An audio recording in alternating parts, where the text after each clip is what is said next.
Good morning all of you. आज की जो हमारी क्लास रहेगी वो रहेगी बीएससी फर्स्ट सेमेस्टर वालों के लिए, ठीक है।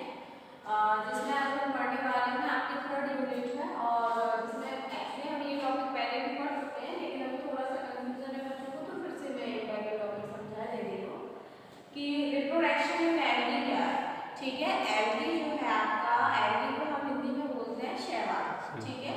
तो शैवाल जो है हमें उसके शैवाल के जनरल कैरेक्टर पढ़े कि जनरल कैरेक्टर क्या होते हैं, उसमें जनरल उसकी विशेषताएं क्या होती हैं, फिर उसके हमने टाइप्स पढ़े, उसके बाद क्लासिफिकेशन पढ़ा, उसके बाद उसमें हमने रिप्रोडक्शन पढ़ रहे हैं। उसके हमें क्या पढ़ना है, रिप्रोडक्शन, मतलब जो एलगी है उनमें रिप्रोडक्शन है वो किस प्रकार से होता है, मतलब किस प्रकार से वो एक मदर सेल नई डॉटर्स को या नए प्लांट्स को या नए शैवाल को कैसे जो है वो जन्म देती है, ठीक है। किस प्रकार से एक नए शैवाल का निर्माण होता है, ठीक है।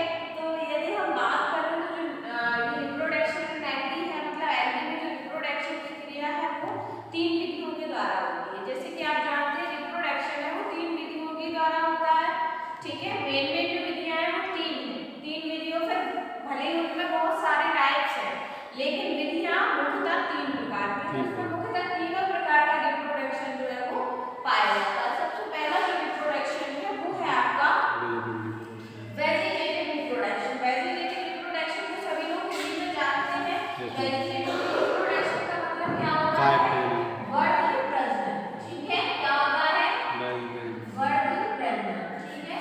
तो वर्ध प्रजनन है एलगी में वो विभिन्न प्रकार की विधियों के द्वारा संपन्न होता है, ठीक है। वर्ध प्रजनन का मतलब क्या है कि उसकी वर्धित कोशिकाओं से ही या फिर उसके स्टेम से या फिर उसके बड से ही नई सेल का निर्माण हो जाना, ठीक है। तो वर्धित प्रजनन या वेजिटेटिव रिप्रोडक्शन है वो 3 विधियां मैं अभी आपको समझा रही हूं। By cell division, cell division आपको नाम से स्पष्ट हो रहा है, सेल मतलब कोशिका विभाजन, ठीक है। क्या हुआ, कोशिका विभाजन, ठीक है।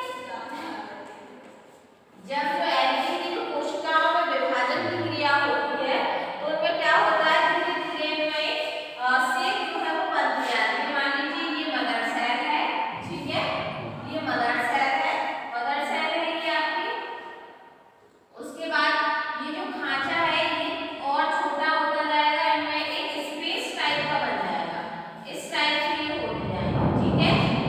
और एक समय ऐसा आएगा कि पूरी क्या हो जाएंगे, अलग हो जाएंगे और वो नई डॉटर कोशिकाओं का जो है वो निर्माण हो जाएगा। तो सेल डिवीजन, सेल का क्या हुआ, डिवीजन हुआ, एक सेल के कितने भागों में टूट गई, 2 भागों में, और ये दो सेल के कितने भागों में टूट गई, 2 भागों में, तो 4 सेल का निर्माण हो गया। तो एक सेल से कई सेल का निर्माण होता है, तो ये बाय सेल डिवीजन के द्वारा, मतलब कोशिका विभाजन के द्वारा।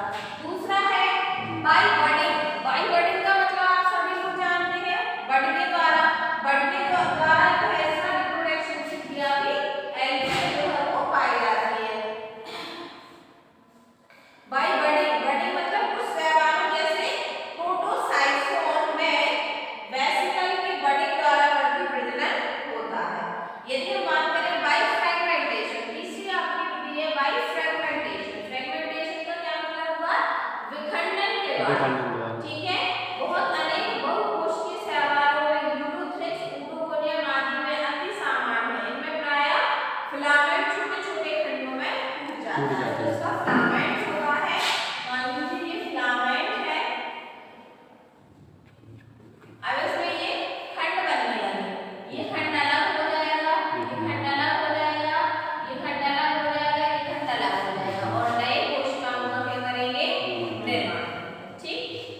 दूसरा आपका है एसेक्सुअल रिप्रोडक्शन। एसेक्सुअल का मतलब क्या होता है, अलैंगिक प्रजनन। क्या होता है, अलैंगिक प्रजनन, मतलब जो शैवाल है उनमें अलैंगिक प्रजनन पाया जाता है।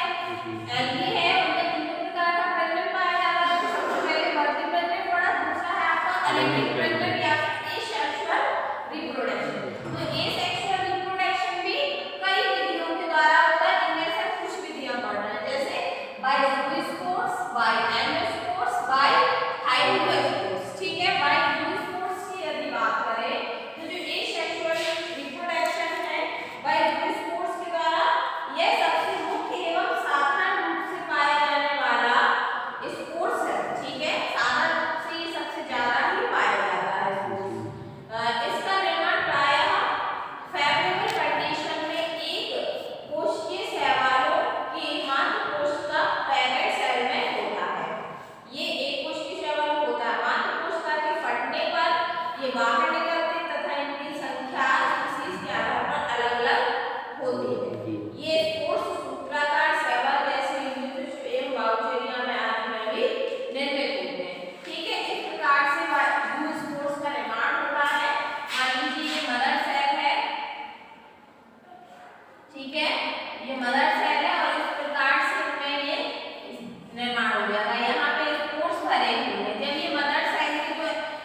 बहुत सी ब्लू ग्रीन एल्गी में एवं वेजिटेटिव फाइट समुदाय में मात्र कोशिकाओं के अंदर ही एंडोस्पोर्स का विकास हो जाता है। किसका विकास हो जाता है?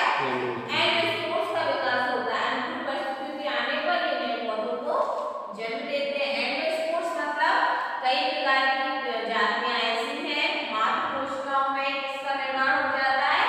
एंडोस्पोर्स का निर्माण होता है। और ये एंडोस्पोर्स अनुकूल परिस्थितियां आने पर नए शैवालों को या नए एल्गी को जन्म देती है, नए एल्गी का निर्माण करती है। नेक्स्ट है आपका बाई हाइड्रोस्पोर्स। हाइड्रोस्पोर्स का मतलब है प्रतिकूल परिस्थितियों में या अनफेवरेबल कंडीशन में कुछ शैवाल जैसे पैडी स्टम्प आदि में अच्छे मोटी भित्ति वाले हाइड्रोस्पोर्स बनते हैं, जो लंबी विश्रामी अवस्था के बाद अनुकूल परिस्थितियों में नए पौधे को जन्म देते हैं। ठीक है, हाइड्रोस्पोर्स देखिए, ज़ूस्पोर्स पता चल गया।